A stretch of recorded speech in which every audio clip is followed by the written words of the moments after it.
Okay, I know what you're thinking. Is Thailand still worth visiting? Honestly, Thailand has become one of those destinations that I see every second person going to or planning for. And even I would sometimes think, has Thailand become too crowded, too expensive, and too overrated? But honestly, if those are the thoughts that are coming to your mind too, then let me tell you that you're probably planning for Thailand all wrong. Because I've been to Thailand twice and spent almost 2 months discovering the country. And let me tell you, there is so much to Thailand beyond the overrated full moon parties and overpriced tuk-tuk ride. There are corners of Thailand that most people don't see, and those are the corners that keep calling me back there again and again and again. So in today's video, I'm here to help you plan the most epic trip to Thailand. I'm going to tell you why you need to make Thailand your next vacation, what's the best time to go there, the most amazing places you need to discover, a rough itinerary, a budget breakdown, and a section we're calling AM's advice, things that you may not have heard anywhere else but you need to know before you go. So without too much chit-chat, let's get right into the video. Okay, firstly, a few reasons why I'm absolutely obsessed with Thailand is number one, how affordable it is. It's super close from India. The visa is very easy. For the longest time, Thailand was visa-free. Now, I don't know at what point you are watching this video, but it could be visa-free or it's always visa on arrival. So it's always been very, very convenient. But the best part is that when I talk about affordability, what Thailand gives you is value for your money. Honestly, there's no place in the world where you can go and get such beautiful accommodations, great food, and amazing experiences at the cost you find in Thailand. The next thing I'm in love with is the food. I'm sure we've all eaten a good Thai curry, but eating it in Thailand hits hard. The pad Thai, the Thai curry, the coconut ice cream. Oh my God, please promise me, do not come back from Thailand without eating the coconut ice cream. It is mind-blowing. And there is one city that I'm going to tell you about in this video that has the best vegan food I've probably eaten in the entire world. So stay tuned for that. And I can't end this video without talking about the landscape.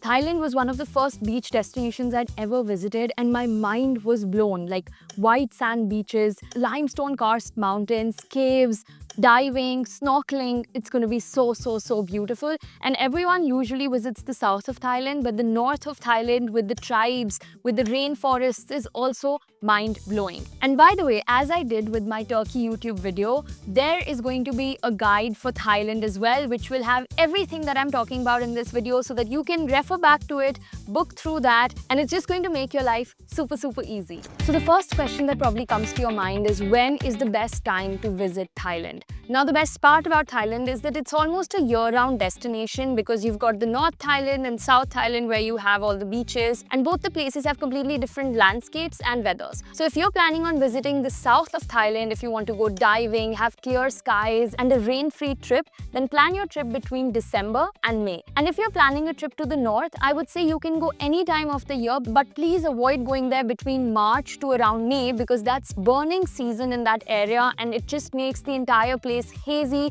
full of smoke, and you're not able to see the beautiful nature that the north has to offer. And just like India, Thailand also has some amazing festivals, and the two festivals that I highly recommend planning your trip around is number one, the Songkran festival, which is Thailand's New Year, and they celebrate it with the biggest water fight in the world. And I was there during Songkran, and trust me, it was mind-blowing. As a woman, I felt very safe, and it was just so much fun to be in Phuket and to be having this entire water fight with locals, with tourists. It's absolutely crazy. This festival happens during April, somewhere between 10th to 15th of April every year. And the second festival that you cannot miss, which is straight out of a movie scene, is the Lantern Festival in Thailand that happens in the north in Chiang Mai. I haven't been for this one, but trust me, it's on my bucket list as well. This one happens sometime mid-November. So keep an eye out for it and plan your trip during these festivals. So we've now reached the most exciting part of the video, which is discussing all the destinations that you can absolutely not miss when you're planning a trip to Thailand. So I personally am not the biggest fan of Bangkok. It's just a big city to me,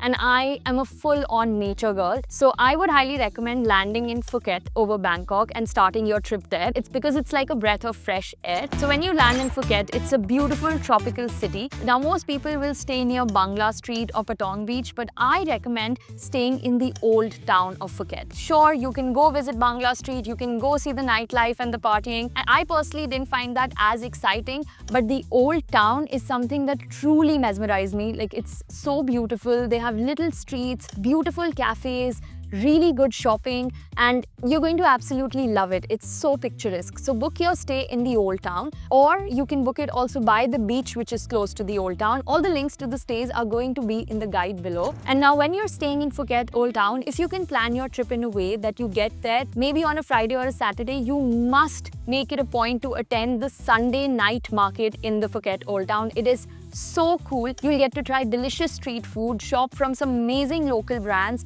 and all of it is super affordable. I don't think I've ever seen such a cool night market in Thailand, and that is an absolute must when you're in the Old Town. The few other things to do in Phuket would be going for a hike to Freedom Beach. That's one beach that a lot of people don't know about, but it is so beautiful, and it'll give you a great taste of what you're going to be experiencing in Thailand, because it's such a nice beach to start your trip with. And you also need to visit the big Buddha statue and the Wat Chalong temple. Please make a note that in all temples of Thailand, your shoulders and knees, if you're a girl, need to be covered, and also for men, you need to be wearing full pants, shorts are not allowed, and your shoulders also need to be covered. I would actually say that there are not so many other temples that I would recommend to visit in the south of Thailand except this one. So when it comes to Phuket, doing all of these things should not take more than 2 days for you. So you can either plan it in a way that you have 2 days in the start, 1 day at the end, or you have 1 day at the start and 2 days right before you leave. Because Phuket is going to be the center point from where you're going to be taking ferries, internal flights,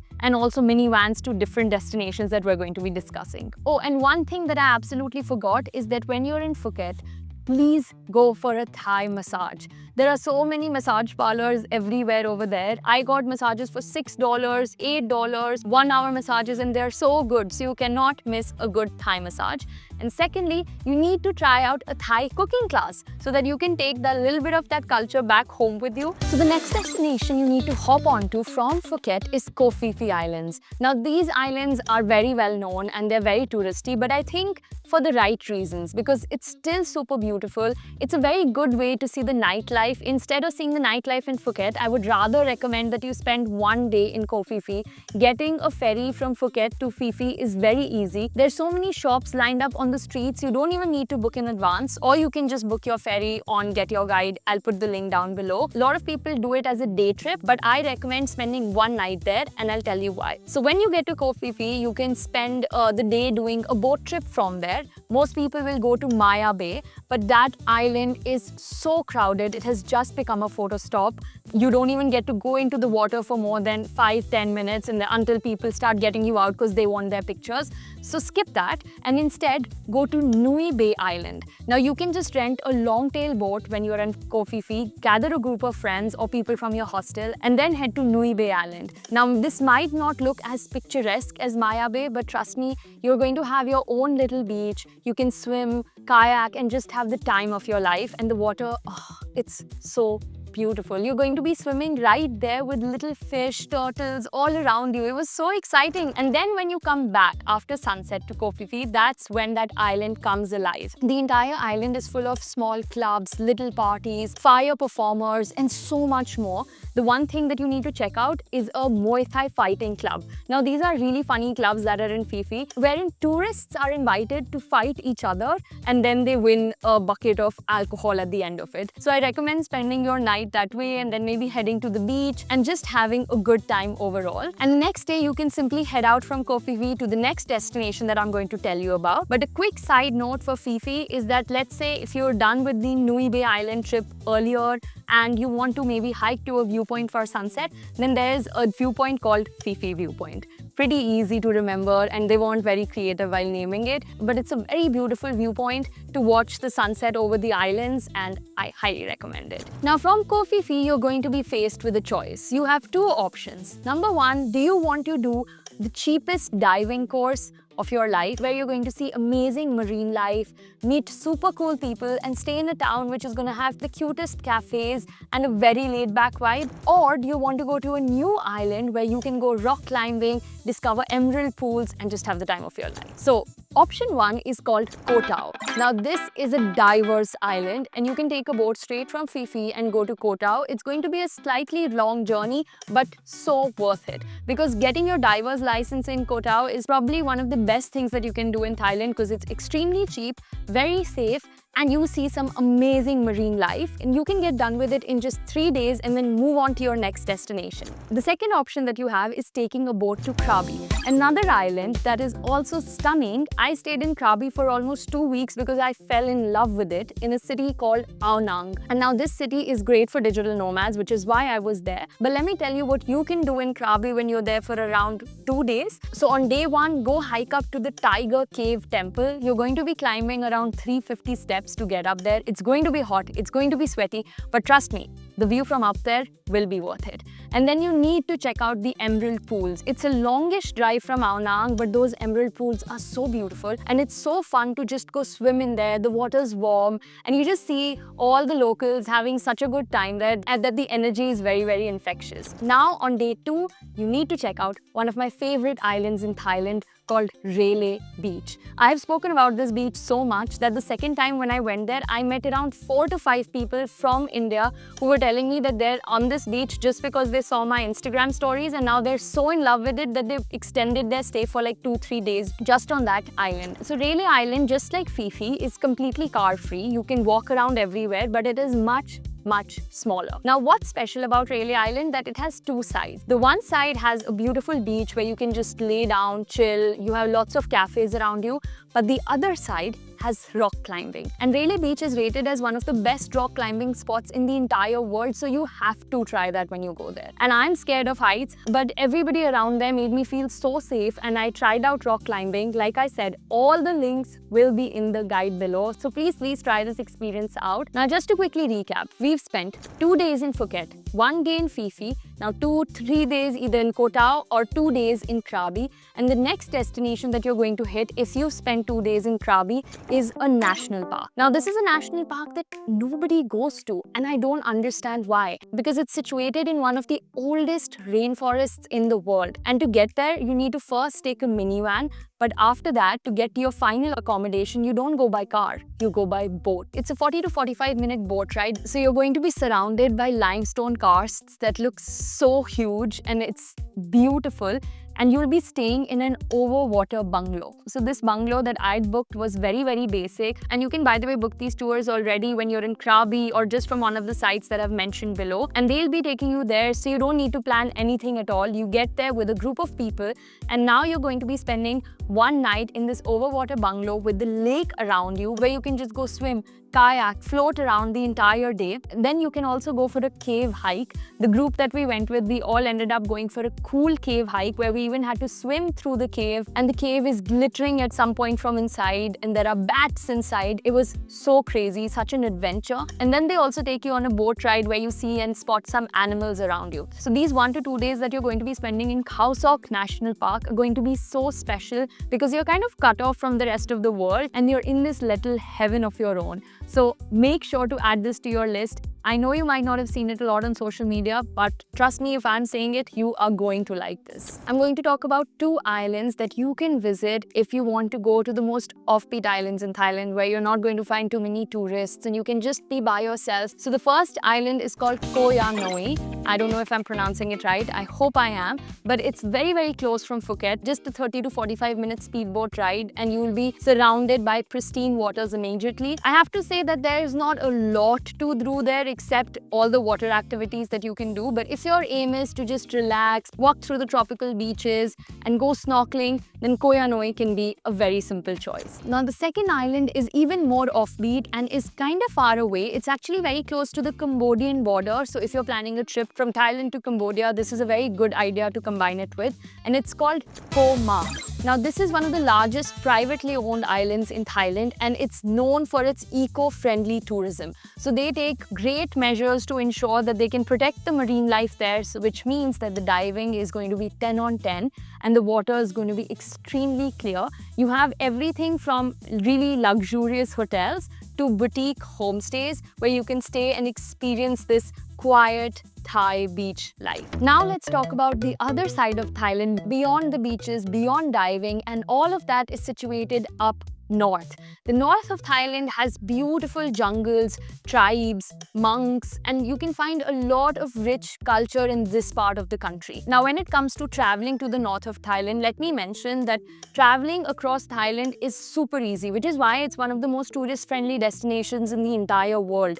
Like, you can go everywhere by buses, minivans, ferries. You've also got very, very cheap internal flights. So flying from Phuket to the hub of North Thailand, which is going to be Chiang Mai, is very easy, very cheap, especially if you don't have check-in luggage. So now when you go to northern Thailand, you'll first be landing in Chiang Mai. So the first thing is that you definitely need to check out the night market. Go for a walking food tour because that's the greatest introduction you can have to the city, because the kind of food that you get in North Thailand is actually a little bit different from the south of Thailand. And the best part about Chiang Mai, it's every vegetarian's heaven. You've got some of the best vegetarian vegan dishes over there because that area is surrounded by monasteries and there are lots of Buddhists who live there, which is why you've got tons and tons of vegan vegetarian restaurants all around Chiang Mai serving amazing food. Talking about Buddhism, there is a beautiful ritual that you must visit when you're in Chiang Mai. I've put the link down in the description below. It's with the company called With Locals, the ones that I constantly travel with. And it's basically called a sunrise with the monks ritual, where you get to witness the sunrise over a beautiful temple and you get to see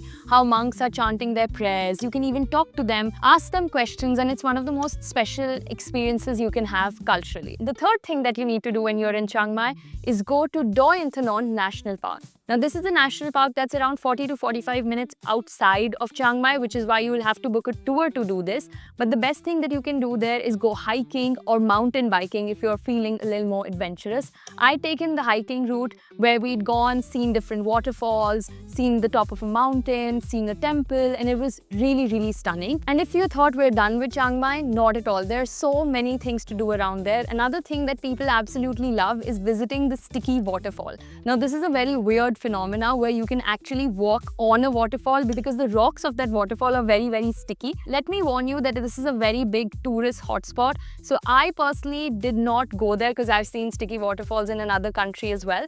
But if you're someone who's curious to see a very cool nature's marvel, then I would recommend going there because it's actually quite fun. And then my final recommendation for Chiang Mai is going to Ban Kang Wat Artistic Village. Now, this village is around 15 to 20 minutes outside of the Chiang Mai city, but it's actually an artist's village where you'll see very cute local handicraft. There are pottery classes and artists taking classes for tourists over there, and you can shop for some of the best souvenirs that you'd find in Thailand over there. So maybe taking out half a day to just visit this market, stroll through and just spend a chill day there would be my recommendation. Now, one pro tip when you're in Chiang Mai, if you're looking for a very unique activity to do, book a Muay Thai fight. Now, this Muay Thai fight is going to be very different from the one in the Philippines because this is going to be fought by actual professionals, and it's just very cool to see something very cultural to Thailand, sitting and cheering for your favorite fighter. The tickets are quite cheap. They could be anywhere between $10 to $15, and you get to witness some of the coolest Muay Thai fights. Again, you can simply book this with your hostel or from one of the links in the guide below. Now, just a side note, something I'd like to mention is that a lot of people, when they go to Thailand, including me, hear about elephant sanctuaries.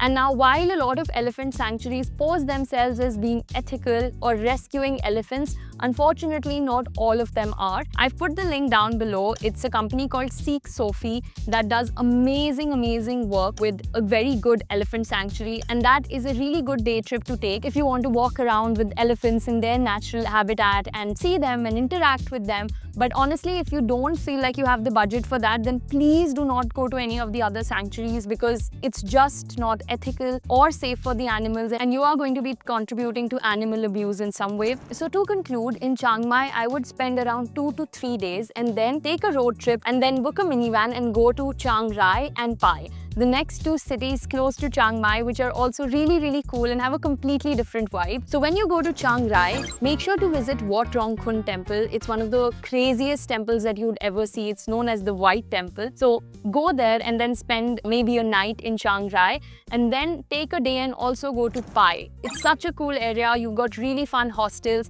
Very few people end up going to Pai, so you'll find a lot of nature all to yourself. So you need to go to the Pai Canyon for sunset and visit the hot springs and waterfalls. Okay, now that we've discussed all the places you absolutely need to visit in Thailand, it's time to discuss budgets. So I'm going to give you a very rough budget breakdown as to how much can you expect to spend on different elements of your trip there, and based on that you can calculate your own total trip cost. So when it comes to internal transport, you start off with ferries. Now ferries would cost you between $10 to $25 at max, depending on the distance. Internal flights one way without checked-in baggage would be between $30 to $50, and you can almost double the cost if you have checked-in baggage. And when it comes to transportation within the city, so most of the big cities have motor taxis, so you can just hop on someone's scooter and they'll take you around, or they even have cabs or these little tuk-tuks. Now, I actually recommend not getting into too many tuk-tuks because they do end up scamming you a lot. Just download this app called Bolt, because they've honestly got the cheapest rides. I prefer Bolt even over Grab when I'm in Thailand. They can cost anywhere between $1 to $8, obviously depending on your distance. And finally, if you want to rent a scooter for yourself, which is something that I did when I was in Phuket and when I was in Chiang Mai as well, the scooters cost anywhere between $10 to $12 per day, depending on how many days are you renting it for. Finally, coming to stay. Now, when it comes to stays, obviously you can have very different budgets, but I will talk about two budgets, one being hostels and one being decent hotels and Airbnbs. When I say decent in Thailand, that already means kind of luxury, because the value for money that you get in Thailand is just too good. So when it comes to stays, hostels can cost you anywhere between $3 to $8, depending on what quality of hostel are you staying at. If you're staying in a better hostel, like let's say Mad Monkey, it would be around $8. And if you're staying at a very budget hostel, a dorm bed in a mixed dorm would cost around $3. And coming to stays, a mid-luxury property or a 3 to 4-star hotel will cost you only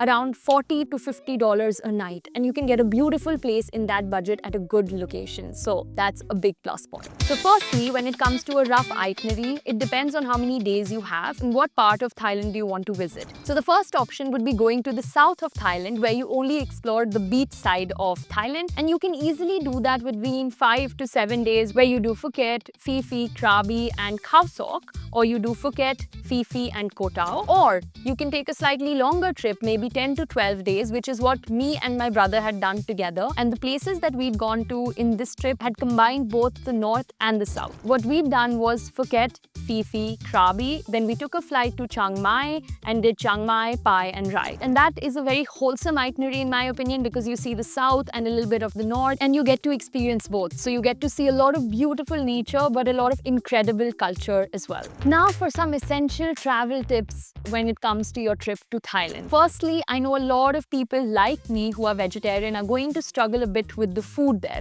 But trust me, it's only because you don't know how to find the right food. So the first thing that you need to tell every single person who's cooking your food there in Thailand is tell them no fish sauce. Because a lot of times they believe that fish sauce is actually vegetarian and they'll add it into your dish. And when you're there, download this app called Happy Cow, which will give you vegetarian restaurant recommendations that are rated by other vegans, and that'll help you find some really good restaurants. That's what I used my entire trip. Next up, we need to discuss SIM card and connectivity while you're traveling in Thailand. So please do not buy the SIM card from the airport at Thailand. They have figured out that a lot of tourists from India especially come to Thailand and buy it at the airport, and it's priced almost 10x.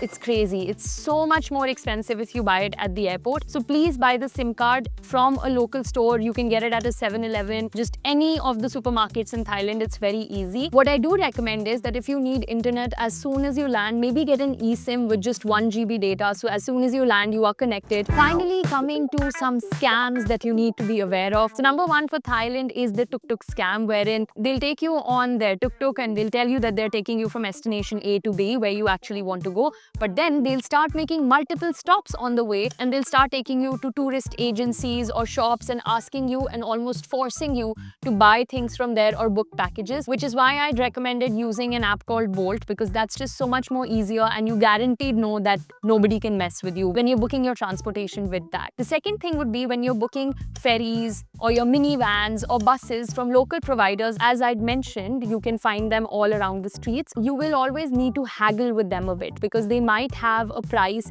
and they might quote you a price which is much, much higher. So as a proxy, you can always go and check, get your guide Viator or Klook and see what's the price there and kind of know what your negotiating range is. When you book your ferry, always ask them for a receipt, because sometimes they might just tell you, okay, we've written down your name, just come at this time and we will take you with us, without giving you a proper slip or a receipt. This is very common in Thailand, so make sure to do that as well. And number 3, when you're renting a scooter, please take a lot of pictures of your scooter in the condition that it was before you take it from them, because they will always take your passport and keep it with them as a leverage, so that if your scooter gets damaged or if you steal the scooter, they have your passport with you. But this is also a very common way to scam tourists by then forcing them to pay money, telling them that you damaged the scooter when it was already damaged from before. So always take those pictures, send it to the owner so that they cannot scam you this way. But apart from that, trust me, Thai people are very funny, very kind, very sweet, and you're just going to have the best time ever. I'm going to be coming up with so many more destination guides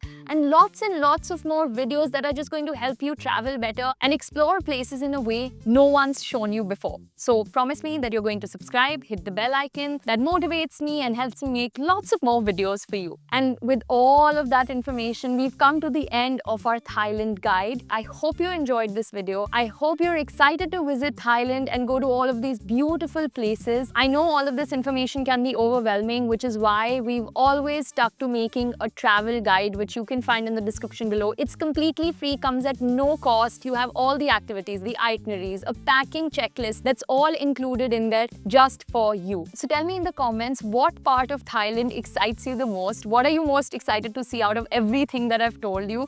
And when are you going to plan your trip? So I'm super excited to read the comments. As I always say, I read each and every single one of them. So please show some love, subscribe to the channel, and sending you lots of love and sunshine. See you next Sunday.